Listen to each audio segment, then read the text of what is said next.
everyone, Sarah here. Thank you for tuning in to the next special episode of our Squiggly Careers series to celebrate and champion International Women's Day. In today's episode, you'll hear me interviewing Ella Dolphin. Ella is the Chief Executive of Stylist Group, a magazine that I'm sure many of you will be regular readers of, or certainly kind of know of, and its success over the past few years. And what I'm going to be talking to Ella about is something I hadn't given that much thought to really until Ella talked about it. And the more you look out for it, the more you think about it, the more you realise it's a real challenge in our society, which is how gender is portrayed in the media. And given how powerful and all-consuming media is now, actually the images that we do see really impact how we feel and how we think. And I think what's particularly impressive is the pledges that stylists themselves have also made. And Lisa Samarsky, who is the editor, has been very clear about what does it mean to represent and portray women in the magazine, in all the content they create. And we'll make sure that we link to a really good article about this in the resources. And they've outlined 5 pledges around inclusivity, reality, positivity, accountability and advocacy, and education. And actually, if you read the detail of those, you appreciate, I think, just how hard it is to do this well and how much of a move it is probably from where we've been historically. So I hope you enjoy the conversation with Ella. I think it's a really good retrospective understanding of how we got to where we are today, where we're going in the future, and some of the things that are kind of reassuring and optimistic about some of the things that are changing, and actually what we can all do to make a difference in this area. So I hope you enjoy our conversation together.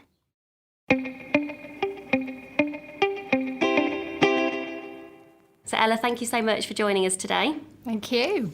And so Ella and I are here today at the Management Today Inspiring Women in Business conference. And I've just seen Ella talk all about how media is representing women at the moment, but also maybe how that has changed over time. The title of her presentation, which I love, was "Mirror, Mirror on the Wall, I Don't See Anyone Like Me at All." So I really want to explore that a little bit more for everybody today and get into how are gender stereotypes changing, what's working, what's not, what more have we all got to do, and what role we can play. So Ella, you have worked on so many different sorts of publications there, like the images that conjure and that you shared in that presentation, from looking at what's at the front of Cosmo to Stylist to the Daily Mail, all quite different portrayals of women. How do you think gender stereotypes in media have changed during your career? I think it's a slow process, and to be honest, it only really started to resonate with me maybe 3 years ago, because I was used to handling images in a certain way. So when I was publishing Cosmopolitan, which was, an incredible brand when it launched, and certainly did a huge amount for women's liberation, and women talking about sex and being sexual beings was so empowering at the time. But we carried this word empowering all the way through. And actually, a lot of the time, the images that we were using was women through a man's gaze. Yeah. So they had the hourglass figure, and they were very sexy, and the titles were like how to get into his bed and into his head, and how to get the man you want, and that's sort of the formula that we were working on. And then over time you realise that actually, and this is this sort of next wave of feminism, is really about, it's not what men think about you, it's how you feel about yourself, and how you want to represent yourself. So I think, and the Cosmopolitan's changed obviously to what it is today and doesn't do that as much, but that's only been in the last 5 years. But progress is happening, but consumers are still used to seeing women in a certain way. And one of the big things which bothers me at the moment is how we still believe that women can't get on if they're successful and attractive. And I was talking about Kate and Meghan. I mean, of course they can't get on because they're women. And I find that really upsetting. And actually most women believe that as well. Yeah. And one of the examples you used in your presentation, which I think is the thing that disappointed me the most in the last year or so, perhaps it's a bit longer than that, was the Theresa May, Angela Merkel, where I think it was the Daily Mail, who just basically looked at their legs. Yeah. And you just think, you hope we've made more progress than that, and yet that still happens, and that's really recent. Why do you think that is? Do you think that's just because those perceptions haven't changed because they think it'll sell papers? I think it's because the circles that people haven't really changed. So in most of the media organisations, and I'm sure in big companies, when people look at their circle, they all look like each other. So that shift hasn't happened in the big corporations. So never mind Brexit, what about Legsit? I'm sure everybody found it funny in the room. Right, yeah. There's nobody in there to say, but actually they're talking about one of the most important political challenges that we've had in the last 3 decades.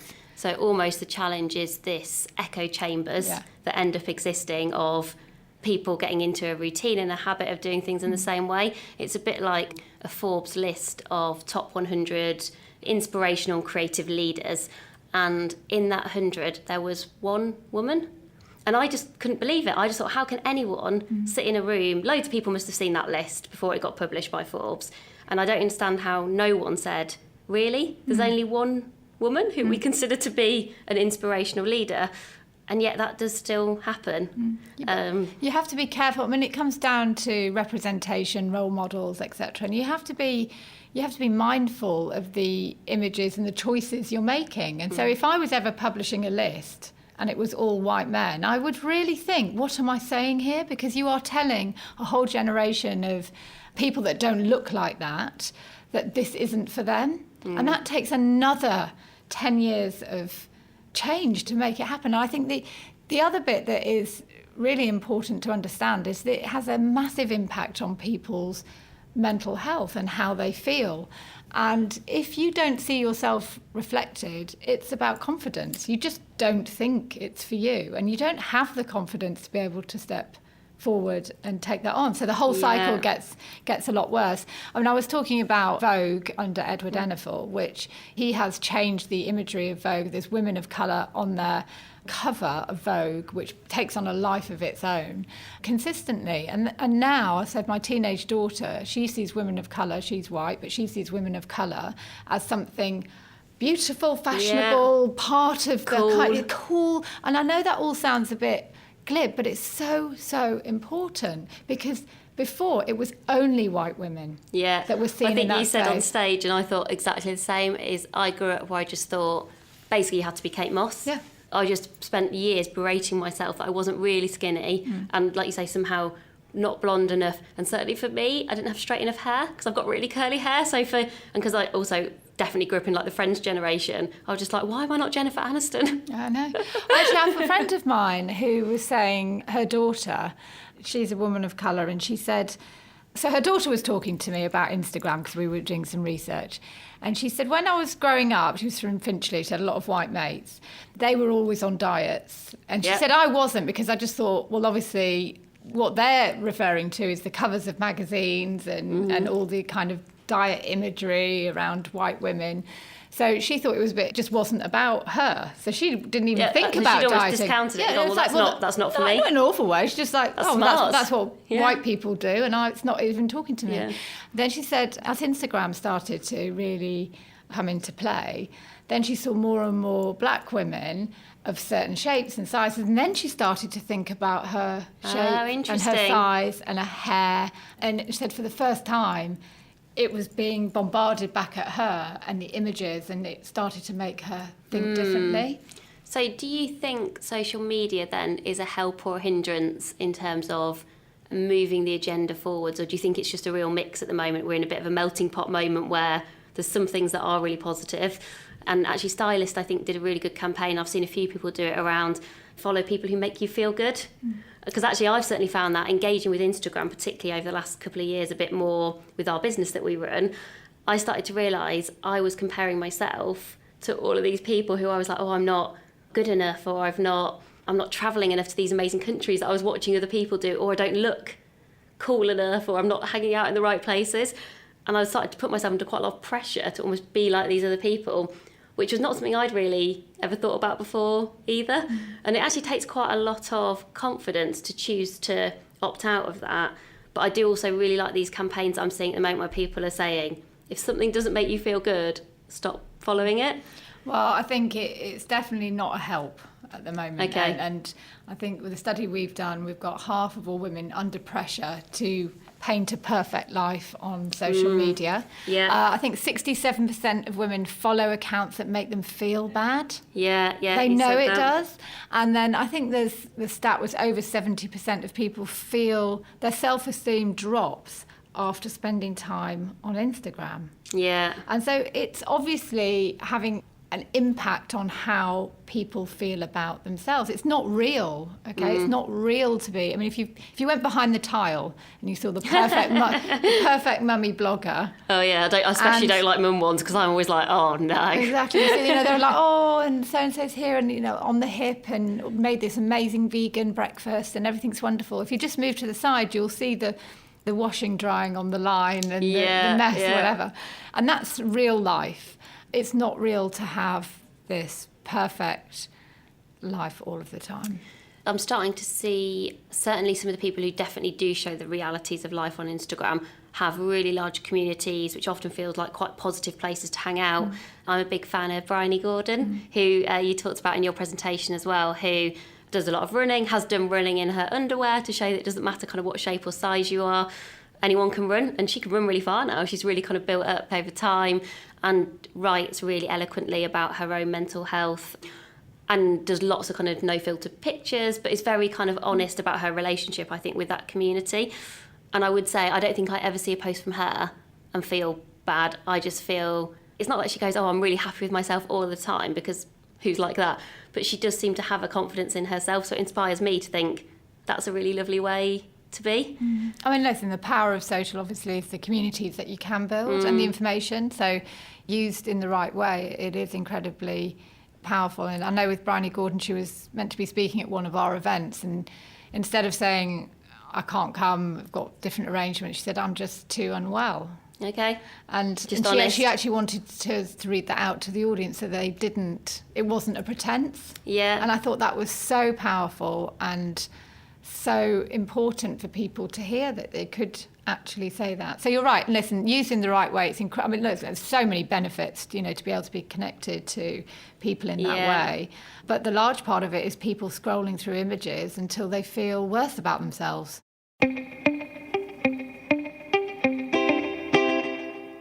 And you mentioned that actually, almost outside of media, there are some brands that are maybe starting to lead the way. So there was the example of the Nike mannequin, I think it was in the Nike store in London, which was just a bigger mannequin. And then they got so much negative press about that, which I thought they would get the opposite. I thought they'd get loads of positive press, but there you go.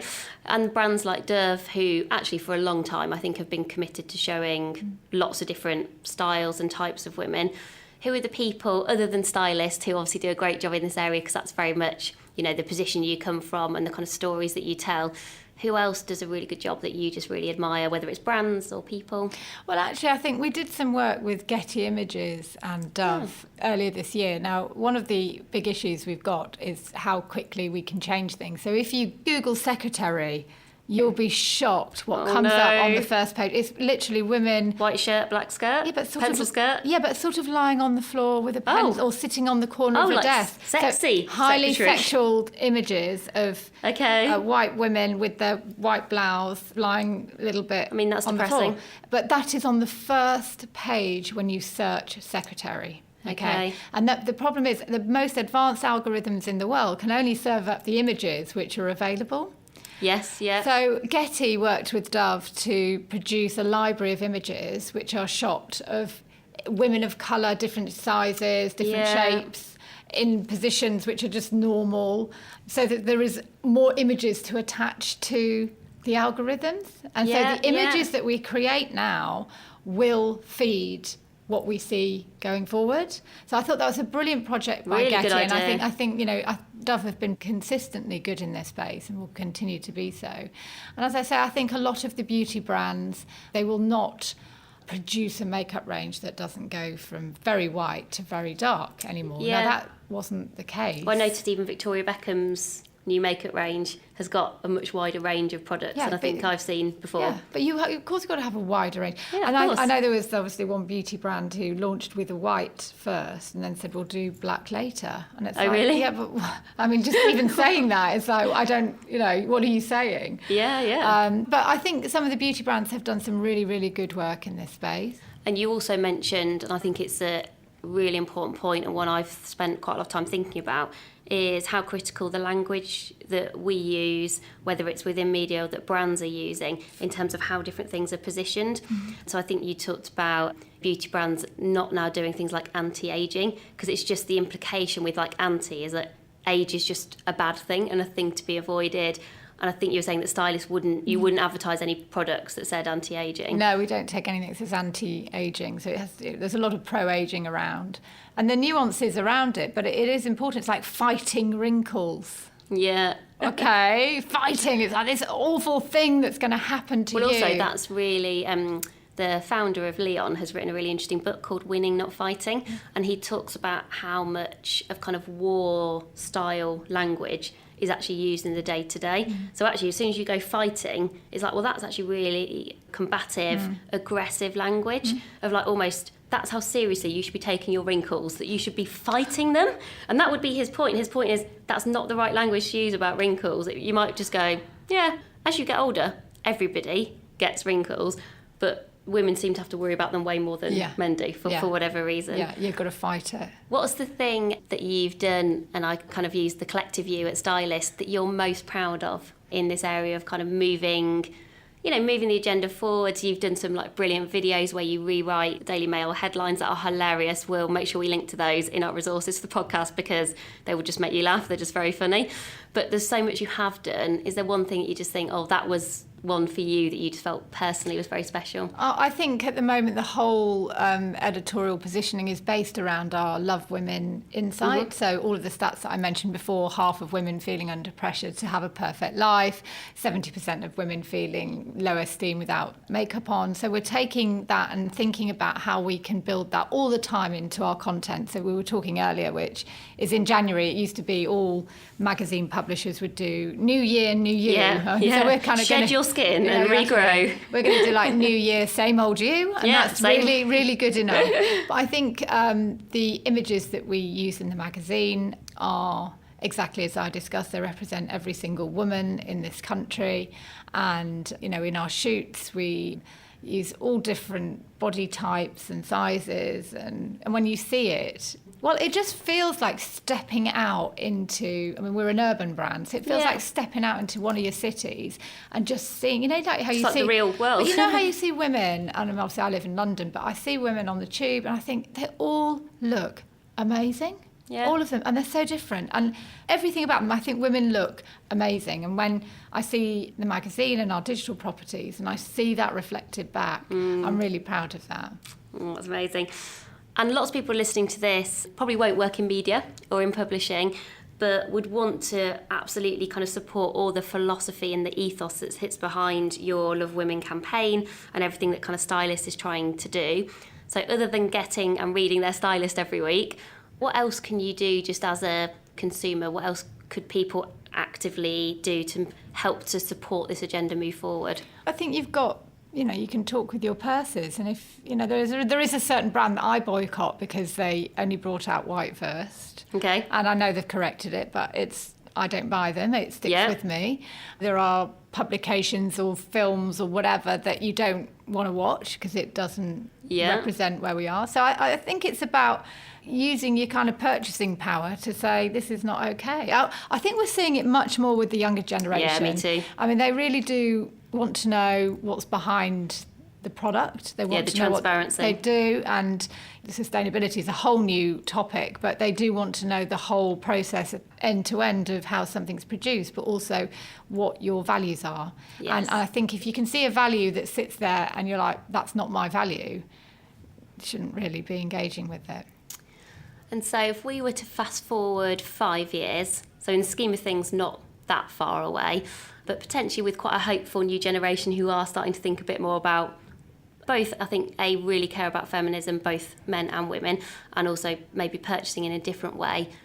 what would you like to have changed? If we were sitting here having the same chat in 5 years' time, what would you want to be different, do you think? Well, when you Google secretary, the first page of Google doesn't throw up the images that you get, and that you just see women who are working and men in secretary roles. Yeah, absolutely. So I would be most pleased to see images that are available at our fingertips whenever we're thinking about women in a certain space, to be reflective. And I think in 5 years you'll look back at some media channels and go, I can't believe that was even that was okay. I sort of really hope so. In 5 years' time, my little boy will be able to draw more than he can now, which is definitely scribbling. And you know that campaign where they ask kids to like draw a fire person or a police person or whatever, and they're so gender stereotypical in terms of, a doctor is a man, etc. I really hope that when Max is kind of 8 or 9 years old, that when he's drawing a doctor, he would draw a doctor and it could be a man or a woman. And I think things like that are hard to shift, and you can see it in like clothing brands when they're like doing labelling and all those kind of things. And I think they are hard to change. But your whole point about you've got to see it to believe it, I think if that generation can start to break those things down, and brands can start to do things like with Dove and Getty, which that's an amazing idea. I think that's a really brilliant idea. Do you feel positive about the future? Yeah, I do actually, yeah. I'm more concerned around, I think we can shift that because there's enough people that will push that agenda. More concerned around the impact on people's mental well-being. That's something that's going to be a huge, this generation and the next generation's crisis. That's quite a complex world that will present a lot of challenges. Thank you so much for joining us, and well done on all the amazing work that stylists do. I know lots and lots of our listeners will be really big stylist fans and will really appreciate the opportunity to have heard from you. So thank you. Thank you, pleasure.